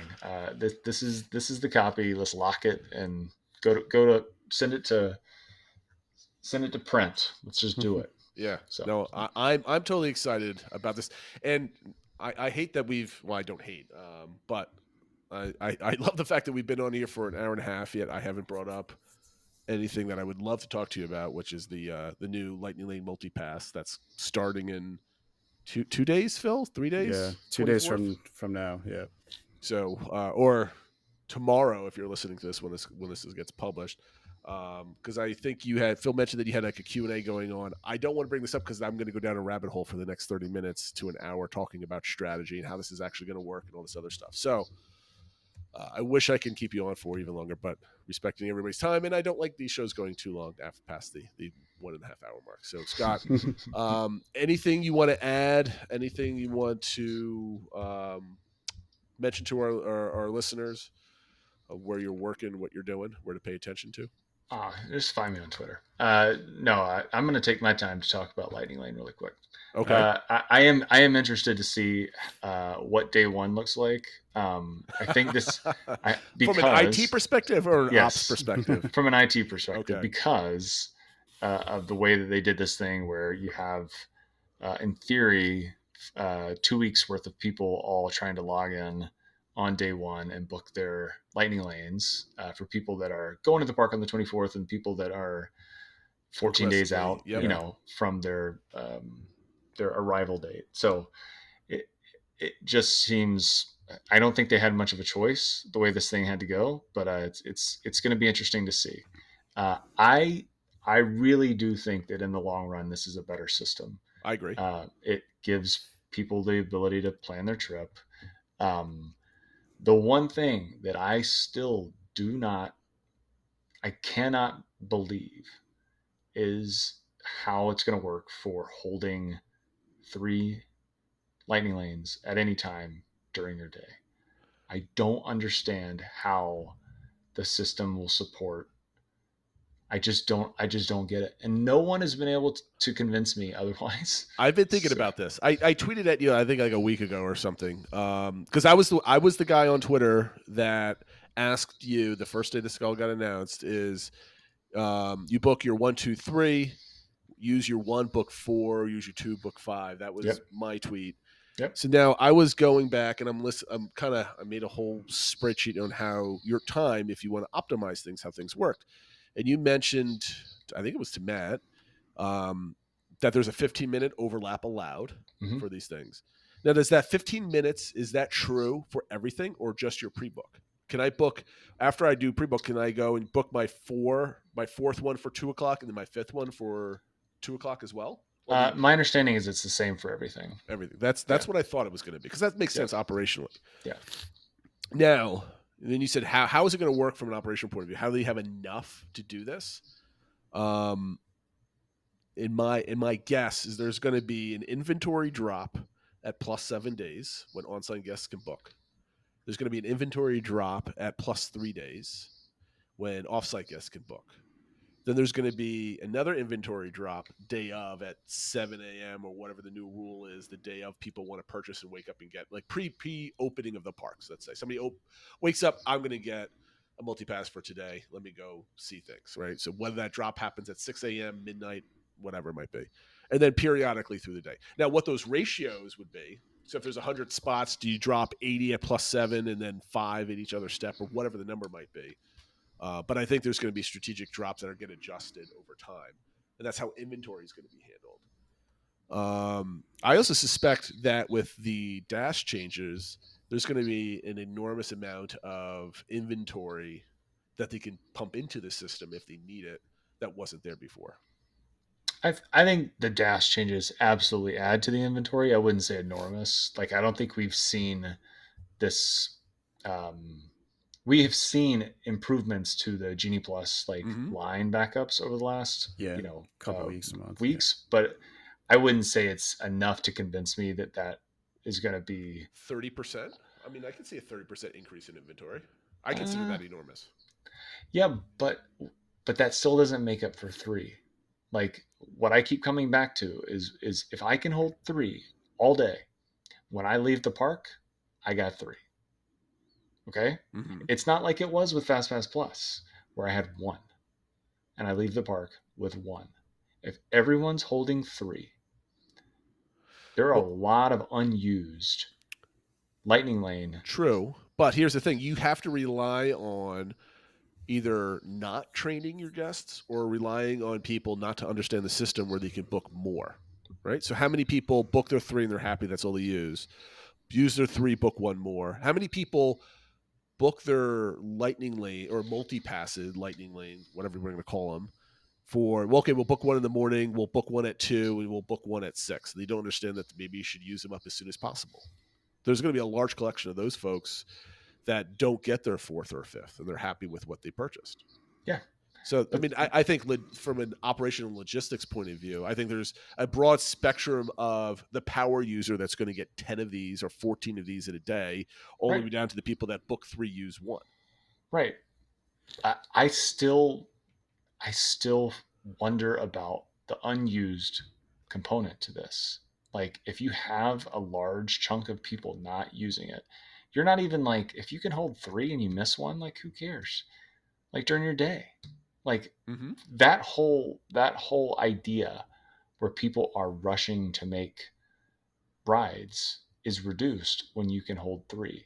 If I use my 3 and then I can go book 3 more, like, there's not as much thought put to pushing the guest to that attraction and where you want them. I mean, that has to be a dial that they turn as they experience. I think they'll easily be able to track Lightning Lanes booked, Lightning Lanes used, right? So they'll be able to see that. Yeah. But then once you get, I think from a, again, operational point of view, and this is something I do for my job, is, you see that for the first week, on average, we have a 10% unuse for Haunted Mansion, and then we have a 1% unused for Tiana's, right? The more popular attractions are probably getting fully used versus, Teacups probably is going to have a high amount of unused Lightning Lanes. So once they can rely on that data to be repeatable, I think that additional inventory goes into the system for that. Yeah. I definitely think that that's what will end up happening, because I think that there are going to be, like, it's for me, it is an unnecessary. I don't know why it needed to be that. Like, as a guest who is good at this, I'm good with it. Yeah. I do think it's going to make day of availability really poor. Outside, I think of knowing, it's going to be really interesting to see what that is, because knowing outside of compared to FastPass Plus, though, right? Because everybody had that. Now only less than half the people will probably have this, and there's no re-rides, right? So I don't know. It'd be really interesting to see what the availability is and the usage is. And I mean, the availability with Genie Plus is not good. Like, this is what I keep running into, and you can hold 1, and now you can hold 3. But here's the thing. I mean, the availability, and they're taking characters out. Yeah, like, characters are not part of this, so that there are fewer attractions in the parks, each of the parks, than there are with Genie Plus. Here's another psychological thing for you, though. At 7 days, you have to make your purchases for your whole trip. So how much are people going to say, I don't really need it because all of a sudden I'm spending another $800 for my family a week before I even go on the vacation, and cut back on their usage in the pre-book phase? And I can see a lot of people not wanting to spend money, so less people are actually using it. And then until maybe the day of when they show up and says, "Oh, screw it, I'm going to go spend $80 for my family to get a multi-pass." Yeah, I mean, I don't. Part of me hears that, but I also heard from Disney and from fans when Genie Plus came out that it was going to be like Fast Pass, um, Max Pass at Disneyland, where there's availability all during the day. I can remember asking Disney and saying, um, you know, what if there's nothing available? They're just like, oh no, that will not happen. And they figured out like Genie Plus availability, capacity, all of that stuff better now. But when that thing launched, like there were many crowded days where people would buy Genie Plus, and there would be nothing available.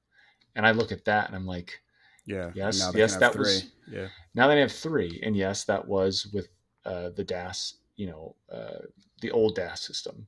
But I just still, to me, it seems like they're starting with this. They can't pull it back. They can't pull back the 3. Yeah. And to start with this, they got to be really confident about something that I'm not seeing. And I think everything that you're saying about like the ability they could just add more to lower, less popular rides, and that will push people to those rides because those are the ones that are available because they have so many no shows. Like that, I can see that, but that still feels like a gamble. And the holding 3 is not something you've ever been able to do in any of these systems. And it just seems like they're like, yeah, that's what we got. That's what we're doing. And okay. Well, hopefully it works out because I get to book mine on August 3rd. So I'm not going to have too much time to watch and see results. Yeah. Here's my strategy for if I'm a power user with these things. If my wife lets me and run her through the parks on a day with our 3 kids, I say you need to book your first 3. So you book in, let's say, Magic Kingdom, because it's the most rides. So you book your 9 to 10 for, let's say, Tiana's, right? Something that you're not rope dropping. So 9 to 10. Then you book your 9:45 to 10:45 and your 10:30 to 11:30, right? You stagger them with the 15-minute rule. As soon as you get on to Tiana's, you book your another T1, if available, for later in the day. Call it 7 to 8. And then you go on your second ride, which is at 10:45 or 9:45.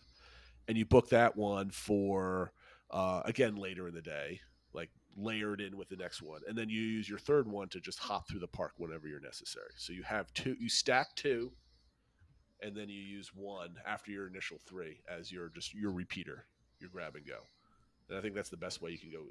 And if you can manage to do that for every single time slot, you'll be able to basically do every ride at Magic Kingdom and have time to go for a 3-hour break in the evening if you really wanted to. I don't know if you'll be able to do it, but that's how I would do it. And now I've just bored the listeners the second week in a row with my strategy. That is how I would do it, but I cannot imagine that being possible. Well, the times when I was down there, the last 2 times I went were the second week of December and then 6 days before Christmas. The last 2 years, there was availability for Jungle Cruise, Peter Pan, and a couple other headliners late in the day, up until about lunchtime. But we're talking when everyone could hold 1, yeah, right. So now you have to, with your whole holding 3 point, you have to also guarantee that people aren't booking them, because now you can choose your time. And you have to count on people not locking themselves out for using them for large chunks of the day. Because if you book 3 sometime before lunch and then you start using them, and then you book them again after lunch, and then again let's say you could book 1 to 2, but then you book another 2:30 to 3:30, you can't book one in between anymore, assuming availability, of course. Right. So you have to have people understand the system and then not lock them out of a big chunk of time. Because you could lock yourself not being able to book anything, because if you don't space them out properly, all of a sudden you ain't booking one for 2 hours, potentially. I don't know. I do have to think about though being able to choose 3. That's a good point. I didn't really think about that, locking all that inventory in, and how does that affect no shows and stuff like that. That's a good point. That's a good point. And maybe once they figure out where they can adjust it, but I just feel like, 2 weeks into this, the take is going to be like same day availability is terrible. Just in time for Phil's trip. I mean, like in your example, you said, you have Tiana's and then your 2-3, and then you scan Tiana's and you book, even though there's no tiers same day, but you would book another, tier quote 1 unquote, or 1, yeah. Yeah. I don't know. I don't see that being even available. I mean, if you go look on like Thrill Data and stuff like that, if you can grab, let's say you finish Tiana's at 9:15, right? You have the 9 to 10 slot for Tiana's, and you get it done 10 minutes in the day. Right now, some of those other Space, Peter Pan, any of those other ones are available within that first hour. Therefore, late in the day, they might be smack dab in the middle of Happily Ever After, but they are available. I don't think Thrill Data is going to be relevant anymore. Interesting. In what way? I mean, in this way. I mean, their Thrill Data is incredible, right? But as far as like Lightning Lane availability and like how long it lasts, in the new system, you mean? In the new system, yeah, might be tough. I have not looked. I'm not smart enough to dive into APIs and how the systems works, but I haven't seen anybody discuss what information will be available to kind of parse data from. They have it. Yeah, they'll be able to do it. Yeah, so we'll be able to see the data, but I think you're going to see situations where Space Mountain is gone before the day, like it sells out during pre-arrival. Oh, see, I don't think that'll happen. I think Disney, because they want to sell the product, there will be drops the day of and throughout the day, just like they did in every other system. There will be drops. There absolutely will be drops, but Space Mountain will still sell out before, like it'll sell out 6 days before, 5 days before the actual day, and then they will drop more on the day where you can grab it if you're lucky. But I absolutely agree that anybody in the pre-booking phase, your tier 1s will be completely gone by 8. What do you sign up for these things? 7 a.m., 7 days out, 6 a.m., whatever the time is. They'll be gone by 7:01. Yeah, 7 days out, no doubt about it. But I think once the park opens, there will be inventory because they want people day of being able to purchase these things. Because now you're able to see what you're buying, right? How many people are going to buy teacups, Speedway, and Tiki Room or whatever. Yeah. Is Tiki Room even on the list of Lightning Lanes? I don't think it is. No, I don't think so. They might have to add it though. Yeah. This is what they did with FastPass Plus. Right. They kept adding stuff to it. They kept adding stuff because they didn't have inventory when you could pre-book 3 and hold 1. But they're taking things away, the meet and greets. They're taking the meet and greets away. They must know something.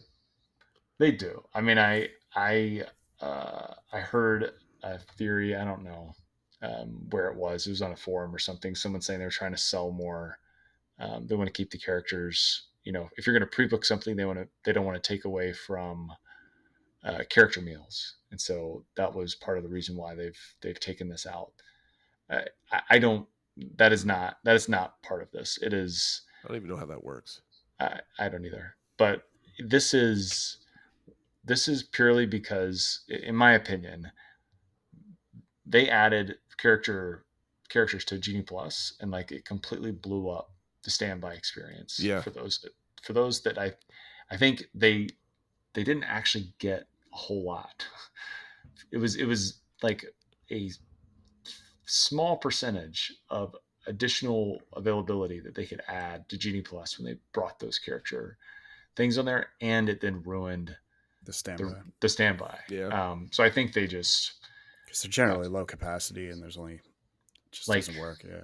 Like they did the Mickey meet and greet at Hollywood Studios, like that tiny little, or the Red Carpet Dreams one. It's like Olaf and Minnie, maybe, I can't remember. And I mean, I can't imagine that they were even able to give out more than a few hundred Genie Plus times. And the standby was an hour for something that should be 20 minutes, 30 Easily, minutes yeah. max for everyone all day, right? Because people are buying them, like, I'm going to get my monies out of it. I'm going to book this thing, and Yep. we're going to go. And they're going to go. So it's going to be interesting. I almost booked a trip to go down to experience the first day, but I think the fun will be 7 a.m. The online fun will be more fun than maybe the in-park. Being in the park. Day one fun, right? Yeah. I think day one in the park will be pretty normal. We're going to be able to see the availability, like what's going on with that. It's things are going going to to work. Day 7, right? When now you have the full. I think it's just going to pre-books and be. everything, yeah. I think it's going to be a clown show, just become IT reasons and the fact that you've got people that are day of booking and then you're booking because your vacation starts on the 25th versus I don't think we'll get a true sense of it until we're 8 days in and you could truly see what happens when somebody's booking 7 days out from a resort stay and see what that person's experiences are. Because the people that are booking on the 24th for the 25th, at the very least, they're competing with on-site guests, off-site guests, and that's a much larger portion of that they would normally do. So I think once the off-site guests get flushed out of it, when I guess that's day 4, I guess. I think that's when the real complaining is going to happen online, I bet. So we got to wait for people that know how to track drop times. That's the one thing I'm really interested in seeing, pulling that data out of those APIs and figuring that out. Yeah, Thrill Data will be on it. For sure. All right. When I said that we're going to wrap this up, that was like 20 minutes ago. We had an awesome lightning lane conversation, Scott, so I appreciate that. Anything that we forgot to bring up at all, Scott, that I did not ask or Phil asked? No. I mean, I'm looking forward to D23, seeing if that is not only announcements, but also kind of the start of some of the progress that I think we want to all see. Yeah. And yeah, I'm hoping for some concrete visuals and visions and descriptions of things so that we can feel like we're at least semi plans. holding it. Yeah. Like plans. I want to know. I don't need I don't need everything, but I just want to know when, where. Okay, maybe I need to know everything, but you don't have to spoil definitely it want all. everything. So, would you call yourself cautiously optimistic? Yeah, That's I think that's pretty accurate. Yeah. Phil, anything else I forgot to ask? No, I think we covered everything, and I think we're all feeling the same. I think that we feel like, and I think if they drop this one, they kind of almost lose all credibility going forward, right? So there's a lot on the line. A little bit of pressure on them. So hopefully they live up to it. I think they know that. I really do. I think they do. And then it's just a matter of do they get to do what they want to do? Yeah. And that's not me making excuses, because if they don't, I'm going to be ripping them. But I do think that they know that a lot of people are looking to them for a lot. Yeah. They understand the stakes. Yep. Well, everybody, thank you for watching and listening. Scott, thanks for jumping on the show this week. And we'll see everybody next time. Take care, everybody. Bye.